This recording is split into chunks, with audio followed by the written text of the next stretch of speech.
Josephine Joseph Lagu urges Central Equatoria new governor to foster peaceful coexistence. Authorities in Western Bahr Kazali State cracks down illicit liquor in the capital Wau. And Bull youth of Moyom County agreed to unite and live in peace.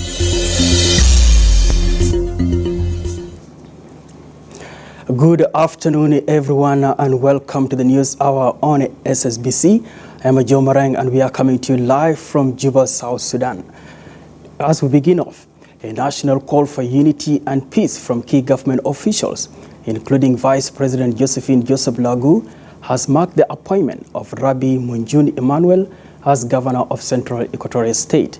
He is being entrusted with the task of addressing land-related issues that contributed to insecurity in the densely populated city of Juba. SSBC, Ayuel Ring reports.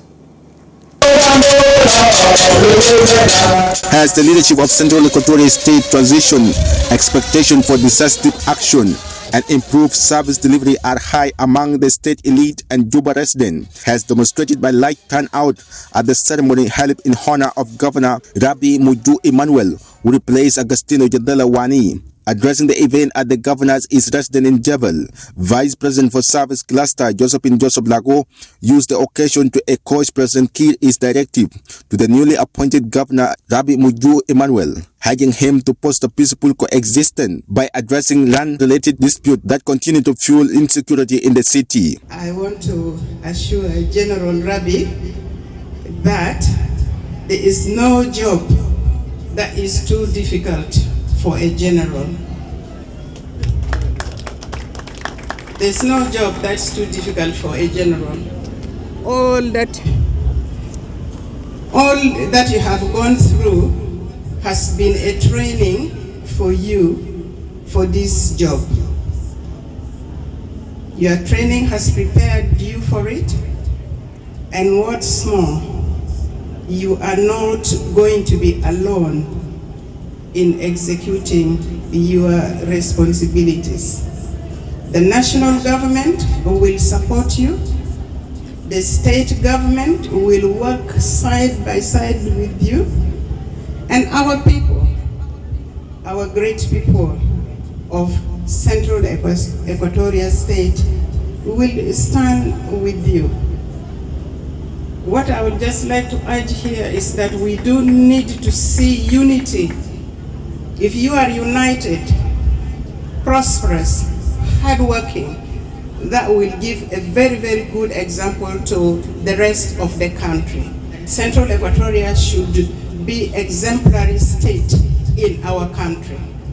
And it starts here. And it starts with all of you supporting Governor Rabbi Emmanuel. For his part, Governor Munjuni pledges to build on the foundation laid by his predecessor with a focus on transparency and dedication. The only the briefing from the outgoing governor لكل حاجات الحصل future plans بتاعه الكلمة complete incomplete وحاجات تانية وانا ماشي نبدا انا قلت انا مبسوط لانه اوريدي في فاونديشن انا بمشي ببدا من هناك and also يتكلم لي عن members بتاع الحكومه اللي هو كان دور اساليب وكلم كلام كويس خالص وان شاء الله انا بستفيد منه وهنمشي مشوار طويل. The SPLM second deputy chairperson, Mary Apai, called on the public and all political stakeholders to support the newly governor in carrying out his duties. Jibuna, so that we work. This is what the chairman told us.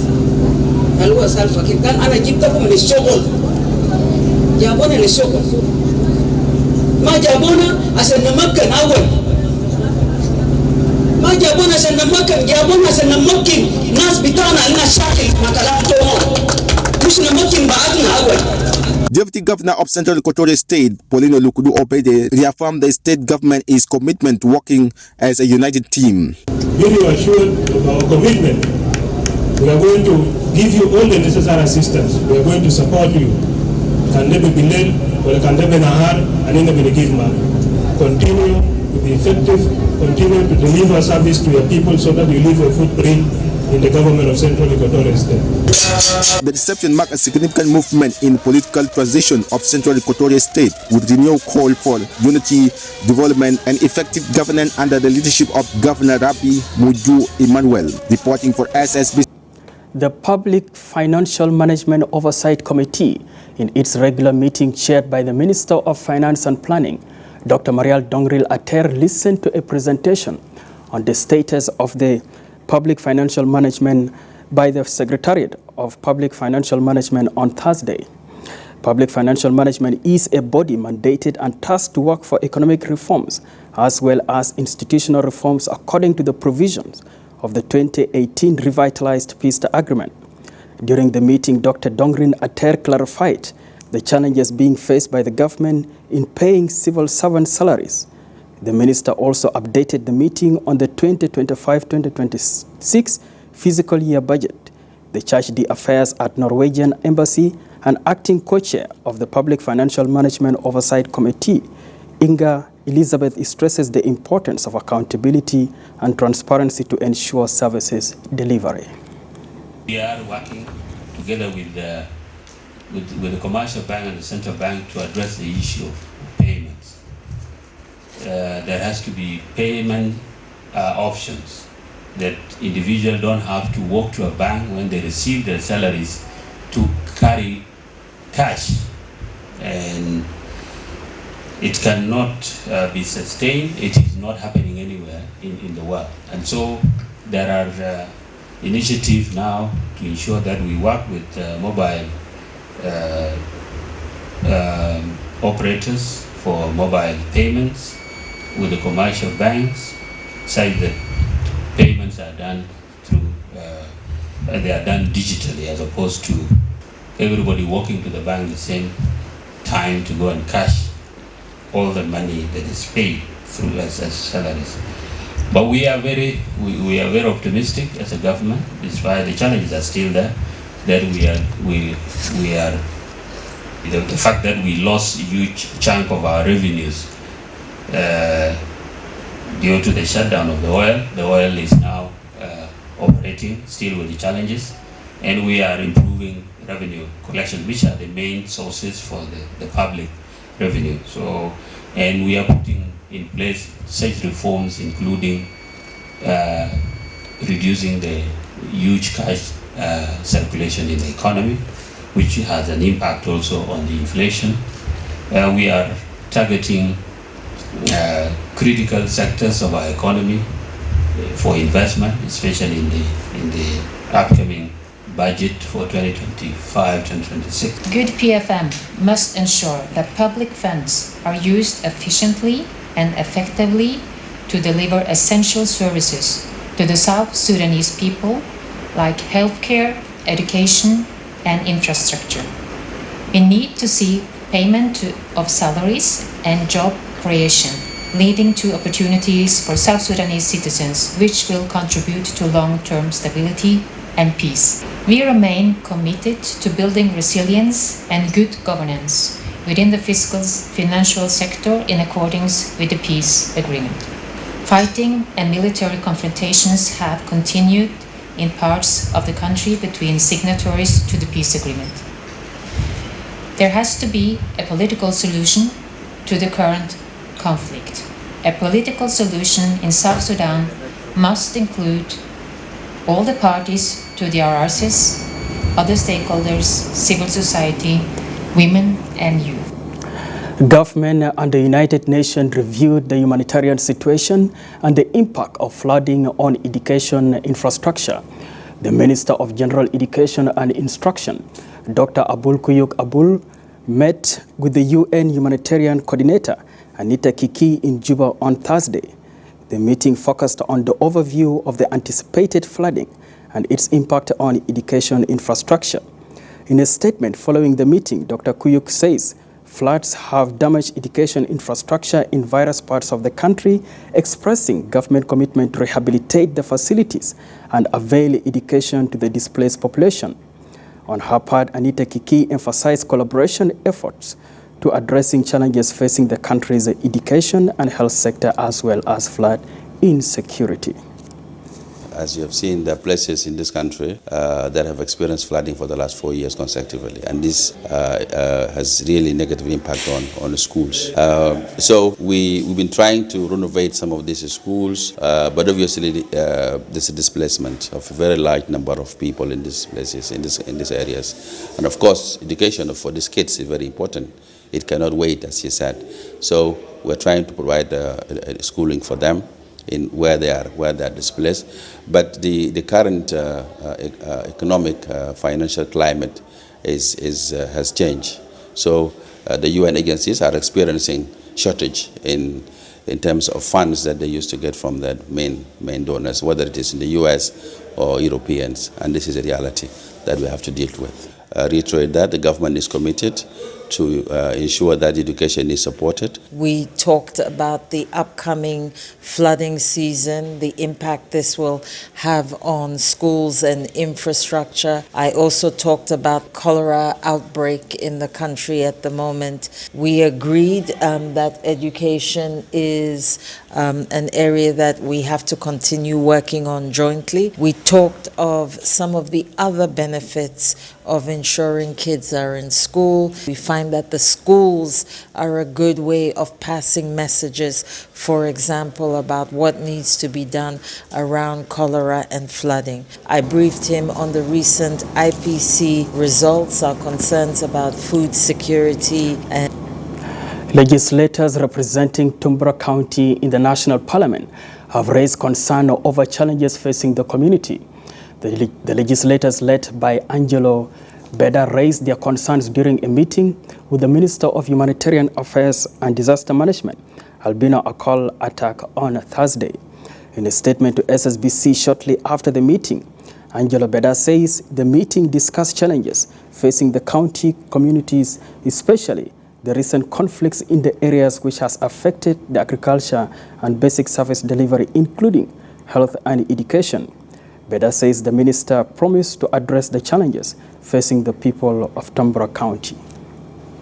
We have talked to him about greater hunger that has taken place as a result of the conflict that have taken place in Greater Tumbura, Najero, and Tumbura and Izo. So there are so many aspects of our talk. One is hunger, the other is sanitation, others is education, so many things. And so the minister was quiet and very sympathetic, listening to what we were talking about. And finally, when we ended, first thing he said, we'll go for a short break and we shall be right back.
If you're just joining us, you're watching SSBC News. Continuing with our stories, the National Minister of Agriculture and Food Security, Hussein Abdelbagi Akol, met with a delegation from the World Bank Group to discuss improving the relations between the bank and the ministry.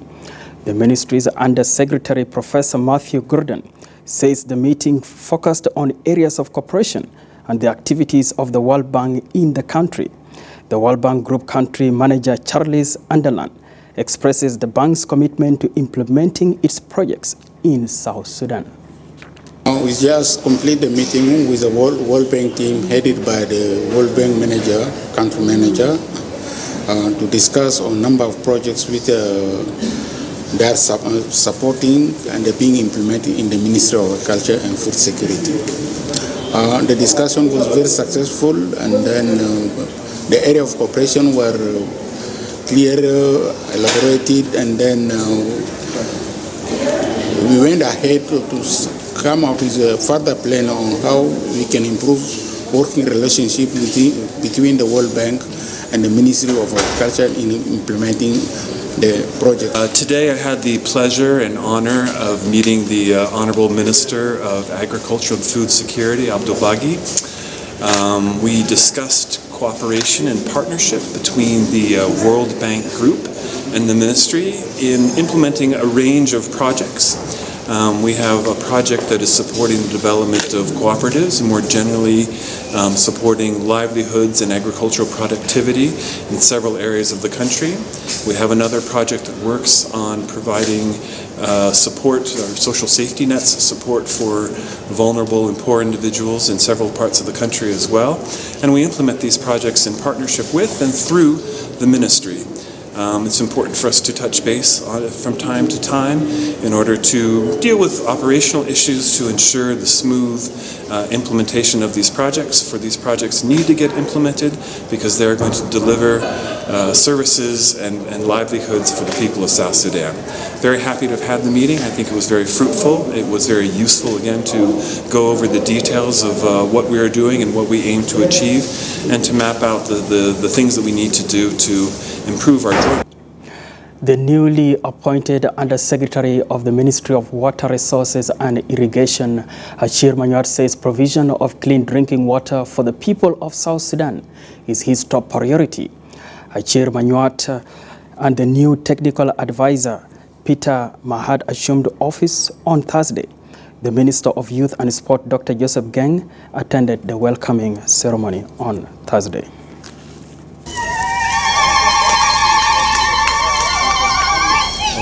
Achir Manyuat, new Under-Secretary in the Ministry of Water, Resource and Irrigation, formally steps into the position with a call for transparency and accountability in all office business transactions.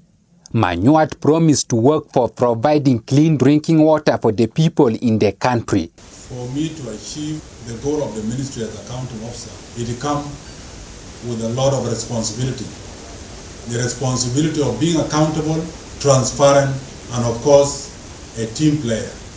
Here in the Ministry of Water, the legacy that should remain is to make sure there is clean water in all corners of South Sudan, from Nimili to Boma, Malakal, Awil, Raja.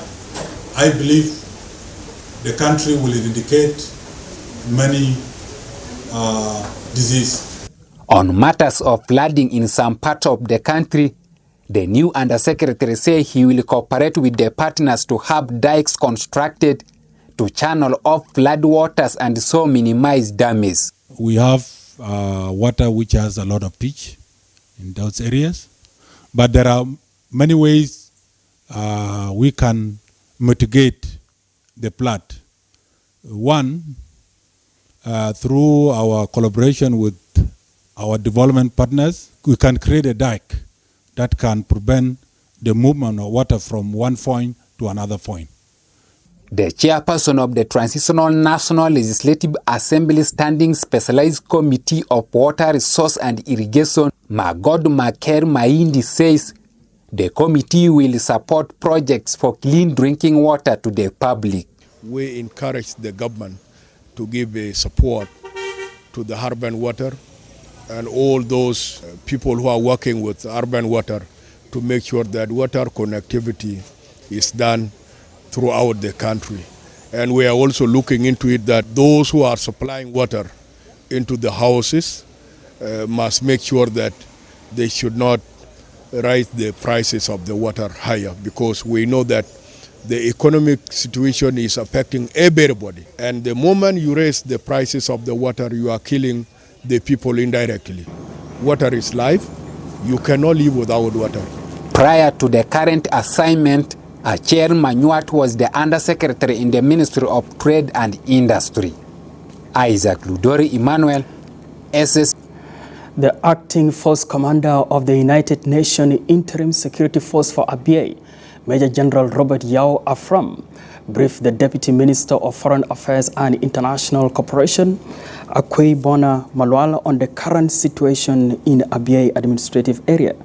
Deputy Minister Akwei underscored the critical need for continued and collaboration between the government and UNESFA, emphasizing that joint efforts are essential to maintaining peace and stability in the region.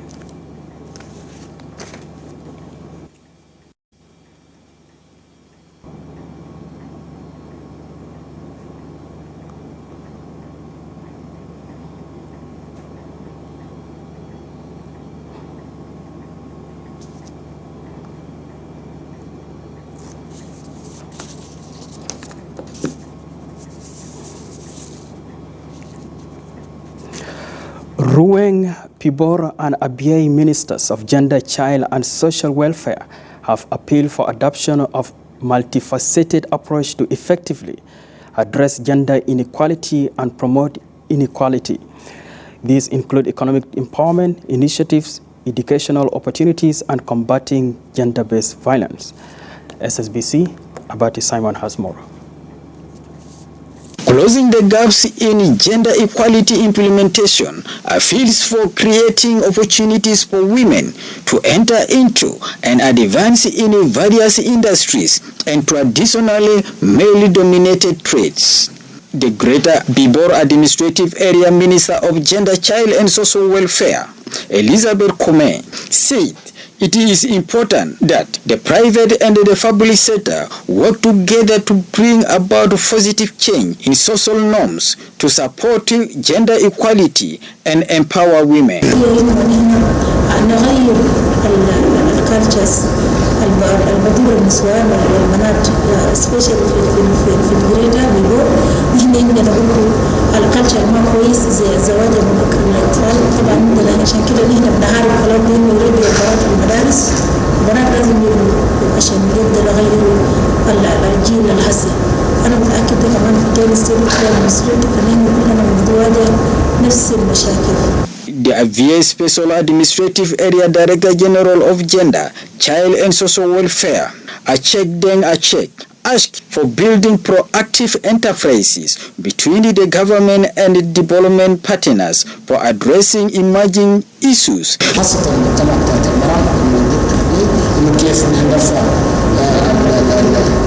كفاءاتهم كيف نرفع قدراتهم الاقتصاديه والاجتماعيه عشان يقدروا تشارك في مختلف المجالات اذا كان في السياسه او في الاقتصاد او في الاصلاح الاجتماعي زي ما هسه دولتنا احنا في مشاكل اجتماعيه كثير فكل ما نرفع الوعي تجاه المراه ووصل المراه الفرصه انه ننمي مجتمع كويس مجتمع دولي يقدر يساهم في بناء بتاعت الدوله. The Director General of Gender, Child and Social Welfare of Ruweng Administrative Area, Atiang Abui Ayom, advocates for joint efforts in addressing disasters associated with the impact of climate change, particularly those affecting women's access to resources and increase their vulnerability. Calamities that are likely to be affecting the people doing anything. How is it going to affect our women? When we come to farming, a lot of farmers resources are going to be destroyed. We're also going to expose them to a lot of anger, yeah? And once they're there, when there's anger, that means there's a lot of things that are going to affect the women of our community.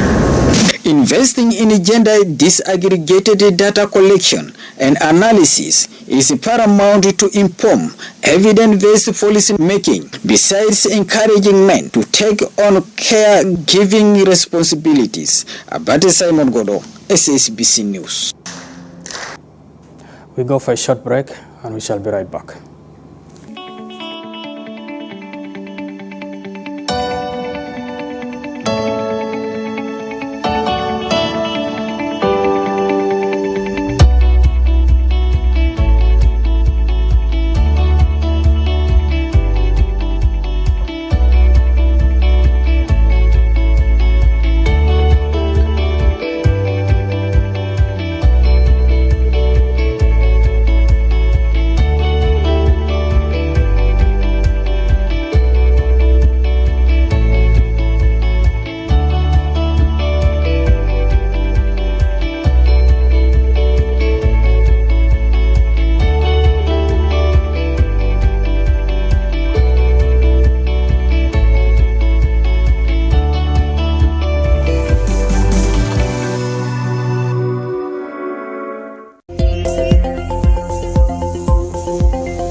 Continuing with your national stories this afternoon, authorities in Western Bahr Ghazal State have launched a crackdown on illicit liquor in shops in the capital, Wau. The move, spearheaded by Governor Emmanuel Primo Emmanuel, is part of implementing the state cabinet resolution on banning harmful alcohol such as Ugandan Gwaregi, Boss Gin and Flash Vodka, affecting human health and creates insecurity among the local community. In a statement to SSBC, the State Minister of Cabinet Affairs, Arcangelo Anyar, underlines the government commitment to cracking down harmful alcohol that causes health hazard, adding that the government has closed the biggest factory manufacturing alcohol in the state, beside closure of a number of shops selling harmful liquor in Wau town. لازم المريسة ده اللي هو الكمر اللي بيدور بساعة وهو بيودي لإغلال في الأمن إنه يتم إبعاده تماما. بذلك تحرك الليلة بقيادة الحاكم وحكومته وأجهزة الأمنية لتنشين وتنفيذ إبعاد المريسة. لكن أننا ساعين عبر وزارة التجارة وبلدية واو إنه تتم إبعاد كافي تماما، وليلة الولاية قدر أن يقفل مصنع كبير اللي هو كان بينتج المرس الكمر المضرة في جبل الأخضر وبعض أماكن أخرى في جبل في جبل. Bull youth of Mayom County in Unity State have agreed to unite. This peace initiative, spearheaded by the Unity State government, aims to bring together young people to strengthen reconciliation efforts and build lasting peace. SSBC, Miyan Riam has more on this. In a significant move toward promoting peace and unity, the Bull Youth Union gathered in Juba and agreed to unite their ranks and work together for betterment of Mayom County and Unity State. This peace initiative is spearheaded by the Unity State government, aimed to bring together young people from Bull to strengthen reconciliation effort and build lasting peace back home. Speaking on behalf of the Governor of Unity State, the State Coordinator, Diplomat John Rayo Jan, appealed to the Bull youth to support government effort in achieving peace. He urged the youth to play a constructive role and avoid using social media to criticize the government. On this important occasion of peace and reconciliation, it is corporate honor and privilege to convey the greeting of your beloved son, His Excellency Justice Lake Victor, Governor of Unity State, whose love for peaceful Christian make him right contributor, for the success of this event. I appreciate and acknowledge the crucial role you played in bringing our youth together today. The Director General at the State Ministry of Health, Dr. John Mutbol, also addressed the youth, encouraging them to become the true ambassadors of peace. He appealed to them to use your influence to counsel young people in the cattle camps to refrain from cattle raiding and to promote peaceful coexistence with neighboring communities in Warab State and Ruweng administrative area. My advice to you is that instead of hating each other, instead of having grudges towards one another, let us laugh, let us talk together, let us chat together, let us work together as brothers and sisters of this strong community called Bull community. Let us instead civilize our own youth that are at home to avoid cattle theft, to avoid cattle raiding, to avoid any form of negative thing that may predispose them to death. As a youth, let's unite under one umbrella in the state to just only separate ourselves in different umbrellas. My message direct to all youth, not only youth of Unity State, particularly Mayom, to all youth in South Sudan. Lake community of Rupkono County in Ruweng administrative area are called upon to embrace peaceful coexistence with their neighbors. The call was made by the newly elected Lake Community Chairperson William Wijal War during a get-together event organized in Juba, urging the community to promote reconciliation and social harmony. Is to work hard to preach peace within our neighboring counties, especially the Ruweng administrative areas.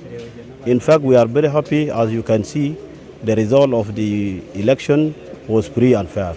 My vision is to unite the community as well as our neighboring counties. الوحدة في محافظة ربكونة نحن قبيلة الليك داخل ربكونة. الهدف مننا نحن دايرين لازم يكون في وحدة. لازم يكون في وحدة بيتنادنا بين المقاطعات الأخرى بما فيهم حتى المناطق اللي هو المجاور لنا سواء كان من القبائل الأخرى لازم إن إحنا بنحتاج للوحدة. The Commissioner of Twitch East County, George Arok George, calls upon the youth to embark on agricultural activities to embrace their well-being. He made the statement during the launch of farming activities in Twitch East County of Jonglei State. Today is the launching of an agriculture scheme farming in Twitch East, Garlei Buma. This is the farms of youth, funded by Peace Canal as a partner. And Peace Canal is one of the NGOs that support peace and initiative and empowerment to arm youth and well-wishers who are able to sustain their life. So this is a real initiative, and we came and witness and inaugurate. Is 150 hectares, and it will also be expanded more because this is a new initiative, and it is the first time that this activities is being launched. It has been offered by Peace Canal simply because to engage youth who are engaged in different activities, illegal activities, so to actually change their mind from the previous own way to support the life rather than engage and productively activities. And as you also know, His Excellency the Governor of Jonglei is really dwell on agriculture, food security this year, and he's encouraged every citizen in Jonglei to abide with agriculture production than conflict issues. So he's encouraged peace and agriculture this season, that we must at least harvest a better year this year than the previous years. So we are very happy and delighted for the youth of Twitch to take this initiative as an example to the rest of their colleagues of the neighboring counties, Dup, Bor, Greater Pibor, and the rest of the countryside. As you know, Twitch has been underwater for several years.